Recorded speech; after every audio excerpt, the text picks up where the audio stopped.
अस्सलामुअलैकुम। हैदराबाद के गुड्डी मलकापुर के पास जिस तरीके से गोरक्षकों ने हंगामा किया और उस हंगामे का जिस तरीके से वहां पर के यानी नामपल्ली के एआईएमआईएम एमएलए माजिद हुसैन ने जवाब दिया, वो वीडियो सोशल मीडिया पर इतना ज्यादा वायरल हो गया कि देखते ही देखते सिर्फ 24 घंटों के अंदर 15 मिलियन से ज्यादा व्यूज आ गए। हो सकता था कि अभी वो वीडियो रहता तो 20 मिलियन भी हो जाते, लेकिन बीजेपी की मोदी सरकार और उनके चाहने वाले अंधभक्त ऑर्गेनाइजेशन जो सोशल मीडिया पे हमेशा भड़काऊ वीडियो डालते, मारम पीटी के वीडियो डालते, उनके वीडियोस कभी नहीं निकाले जाते। लेकिन इस वीडियो के अंदर कुछ ऐसा था जिसको ना गौरक्षक हजम कर पा रहे थे, ना हिंदुत्व ऑर्गेनाइजेशन हजम कर पा रहे थे और ना ही बीजेपी वाले हजम कर पा रहे थे, क्योंकि इस वीडियो के अंदर यह तोड़ था जिसको कई सालों से लोग तलाश कर रहे थे कि गौरक्षकों का मुकाबला कैसे किया जा सके। तो लोगों ने वीडियो को शेयर करते हुए कहा कि ऐसे किया जाना चाहिए। ना सिर्फ मुसलमान बल्कि गैर मुस्लिम जो सेकुलर सोच अपने मन में रखते हैं, उन लोगों ने भी वीडियो बनाकर कहा कि देखो इस तरीके से गौरक्षकों का मुकाबला करना चाहिए, तभी ये लोग जाकर समझेंगे। क्योंकि ना सरकार इन लोगों के खिलाफ एक्शन लेती है, ना पुलिस इन लोगों के खिलाफ एक्शन लेती है। अगर से पुलिस वाले इन्हें पकड़ भी लेते हैं तो 24 घंटों के अंदर उन्हें रिहा भी कर लिया जाता है।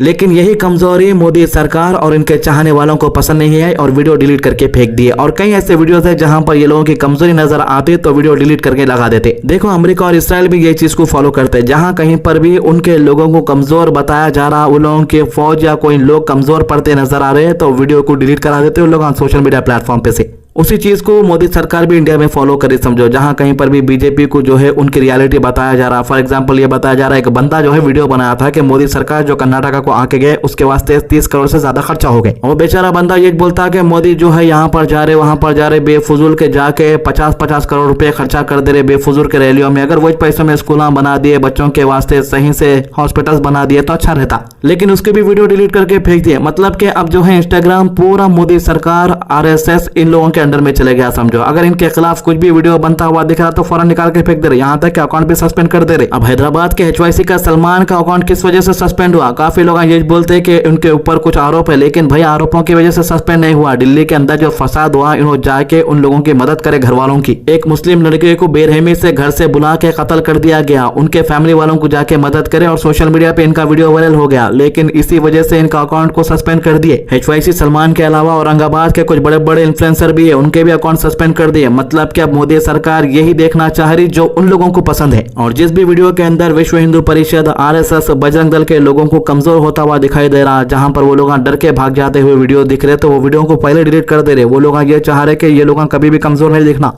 तो अब बात करेंगे कि हैदराबाद के अंदर गौरक्षक जो हंगामा करे थे उस केस के बारे में क्या अपडेट आया है, क्योंकि ये मामूली बात नहीं थी। कई लोगों को चोटें लगी है, हंगामा इतना गहरा था कि लोग समझ नहीं पा रहे थे, ऐसा दिख रहा था कि पूरा दंगा चल रहा। तो जिन लोगों को इस मामले के बारे में नहीं मालूम, इस वीडियो के जरिए वो भी समझ जाएंगे कि आखिर क्या हुआ। तो हैदराबाद से एक बड़ी खबर आई थी जहाँ गुड्डी मलकापुर इलाके में गौरक्षक और लोकल लोगों के दरमियान जबरदस्त हंगामा देखने को मिला। और इस पूरे वाक़े के बाद पुलिस ने कई लोगों के खिलाफ अटेम्प्ट टू मर्डर का संगीन मुकदमा दर्ज कर लिया है, क्योंकि मामला ही बहुत बड़ा था। इस वाक़े ने पूरे शहर में टेंशन का माहौल पैदा कर दिया और रात भर इलाके में अफरा तफरी मची रही। पुलिस को हालात काबू में लाने के लिए एक्स्ट्रा फोर्स बुलानी पड़ी और आखिर में लाठीचार्ज भी करना पड़ा। और हैदराबाद में इससे पहले भी कई मोटे छोटे दंगे होते रहे। यह हाल ही के सालों की बात करें तो सबसे बड़ा दंगे को अंजाम देने की भरपूर साजिश की गई थी, लेकिन पुलिस और खासतौर से AIMM के MLA ने इसे नाकाम कर दिया। रिपोर्ट के मुताबिक ये पूरा मामला हफ्ते की रात तकरीबन 11 बजे के बाद शुरू हुआ, जब एक कंटेनर लॉरी गुड्डी मलकापुर के पास तप्पा चबूतरा इलाके से गुजर रही थी। कुछ सेल्फ प्रोक्लेम्ड गौरक्षक जो अपने आप को गौ बचाने वाले लोग बताते, उन्होंने इस कंटेनर को रोक लिया। उनको शक हुआ कि लॉरी के अंदर गाय या जानवर ले जाया जा रहा है। बताया जा रहा है कि लगभग 20 से 30 अफराद की भीड़ ने मिलकर इस कंटेनर को घेर लिया और ड्राइवर से सवाल जवाब शुरू कर दिया।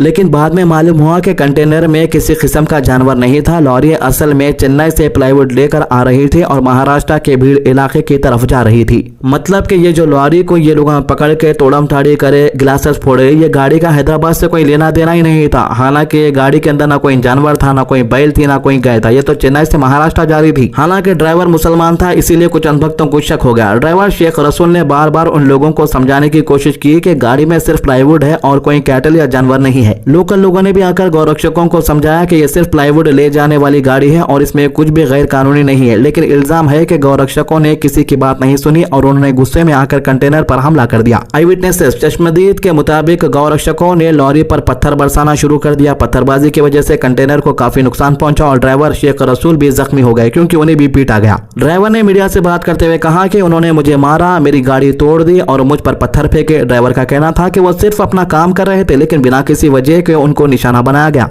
शेख रसूल ने दर्द और गुस्से के साथ सवाल उठाया कि आखिर उनको इंसाफ क्यों दिलाया। देखो भाई, हैदराबाद के लोगों की एक खास बात यह है, चाहे हैदराबाद का कोई भी शख्स तो दुनिया के किसी भी कोने में रहे, अगर वो अपनी नजरों के सामने कुछ बुरा होता हुआ देखता है तो फौरन उसे वहां पर के माहौल को शांत करने की कोशिश करता, हर किसी की लड़ाई में जाके बेगुनाह को बचाने की कोशिश करता। इसीलिए हैदराबादी पूरे दुनिया भर में फेमस है। तो यहाँ पर के जब हैदराबादियों ने ये मामले को देखा अपनी नजरों से कि बेगुनाह ड्राइवर के ऊपर जुल्म हो रहा है और गाड़ी पर हमला किया जा रहा है, माहौल गर्म हो गया है, तो वहाँ मौजूद कुछ लोगों ने गौरक्षकों की मुखालिफत की और उनको वहां से भगाने की कोशिश की। इसी दौरान दोनों ग्रुप्स के दरमियान टेंशन और बढ़ गई और पत्थरबाजी का सिलसिला तेज हो गया। हालात इतने खराब हो गए थे कि इलाके में अफरा तफरी मच गई और आम लोग भी डर के माहौल में आ गए। हालांकि एक दो पुलिस वाले थे, लेकिन वो लोग सिचुएशन को कंट्रोल नहीं कर सक रहे थे। तो इतला मिलते ही पुलिस की टीम बड़ी वाली मौके पर पहुंची और सिचुएशन को कंट्रोल करने की कोशिश करे। पुलिस ने फैसला किया कि कंटेनर को वहां से हटाकर किसी महफूज जगह पर ले जाएंगे ताकि मजीद हंगामा न हो। लेकिन रिपोर्ट के मुताबिक जब पुलिस लॉरी को शिफ्ट कर रही थी तब गौरक्षकों का ग्रुप दोबारा रास्ते में आ गया। यह वाकया PVNR एक्सप्रेसवे के पिलर नंबर 63 के पास हुआ, जहां उन्होंने फिर से कंटेनर को रोक लिया। पुलिस के मुताबिक इस बार गौरक्षकों ने और ज्यादा अग्रेसिव रवैया इख्तियार किया और दोबारा पत्थरबाजी शुरू कर दी। इस हमले में सिर्फ ड्राइवर और क्लीनर ही नहीं बल्कि पुलिस पर्सनल्स को भी निशाना बनाया गया। बताया जा रहा है कि कम से कम 2 पुलिस जवान इस हंगामे में जख्मी हुए। पत्थरबाजी की वजह से कई आम लोग और रास्ते से गुजरने वाली गाड़ियां भी इसका शिकार बनी। कई लोग डर के इधर उधर भागने लगे और पूरा इलाका जंग का मैदान सा बन गया। सिचुएशन को कंट्रोल करने के लिए सीनियर पुलिस ऑफिसर को फौरन मौके पर पहुंचना पड़ा। एडिशनल पुलिस फोर्स बुलाई गई और पूरे इलाके में सिक्योरिटी बढ़ा दी गई।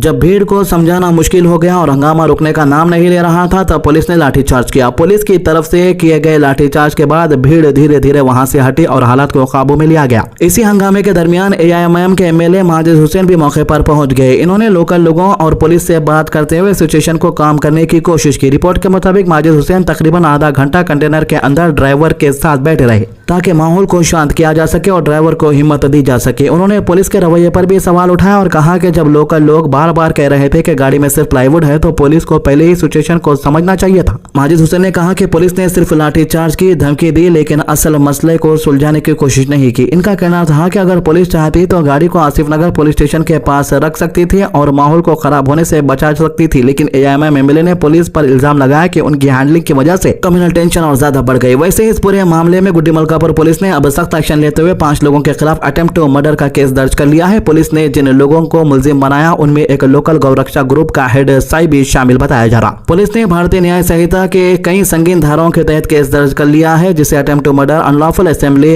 एग्रेवेटेड राइटिंग, पब्लिक सर्वेंट को चोट पहुंचाना, मिस्टीफ और रॉन्गफुल रिस्ट्रेंट जैसे इल्जाम शामिल है। पुलिस का कहना है कि तमाम मुलजिम फिलहाल फरार है और उनकी तलाश के लिए रेड की जा रही है। अथॉरिटीज ने कहा है कि जो कोई भी इस हंगामे में शामिल था उसके खिलाफ सख्त कानूनी कार्रवाई की जाएगी, किसी को भी बख्शा नहीं जाएगा। साथ ही टप्पा चबूतरा पुलिस स्टेशन में भी एक अलग केस दर्ज किया गया है, जहां दूसरे गौरक्षकों पर ड्राइवर शेख रसूल को धमकाना और उनके साथ बदतमीजी का इल्जाम लगाया गया। सोर्सेस के मुताबिक पुलिस उन लोगों के खिलाफ भी केस दर्ज कर रही है जो बाद में DCP गोलकुंडा जोन ऑफिस के बाहर जमा हुए और गैर कानूनी एहतजाज किया। पुलिस का कहना है कि शहर का अमन खराब करने की कोशिश करने वाले किसी भी शख्स को नहीं बख्शा जाएगा। फिलहाल गुड्डी मलकापुर और उसके आसपास के इलाकों में पुलिस की सिक्योरिटी बढ़ा दी गई है और हालात पर नजर रखी जा रही है। इस वाकये ने एक बार फिर हैदराबाद में लॉ एंड ऑर्डर और कम्युनल टेंशन के मसले को लेकर कई सवाल खड़े कर दिए। पुलिस इन्वेस्टिगेशन जारी है और आने वाले दिनों में मजीद गिरफ्तारियां होने का इम्कान बताया जा रहा। तो ये थी अभी तक की अपडेट इस मामले की। आज की अच्छी बात, हुजूर सल्लल्लाहु अलैहि वसल्लम ने फरमाया किसी इंसान के लिए दूसरे इंसान को सजदा करना जायज नहीं है। अगर ऐसा करना जायज होता तो मैं औरत को हुक्म देता कि अपने शोहर को सजदा करे, कि उसका हक इस पर बहुत ज्यादा है। उस जात की कसम जिसके हाथ में मेरी जान है, अगर मर्द के पांव से लेकर सर की मांग तक सारा जिस्म फोड़ा बन जाएगा और खून पीप बहाने लगे और बीवी आकर उसे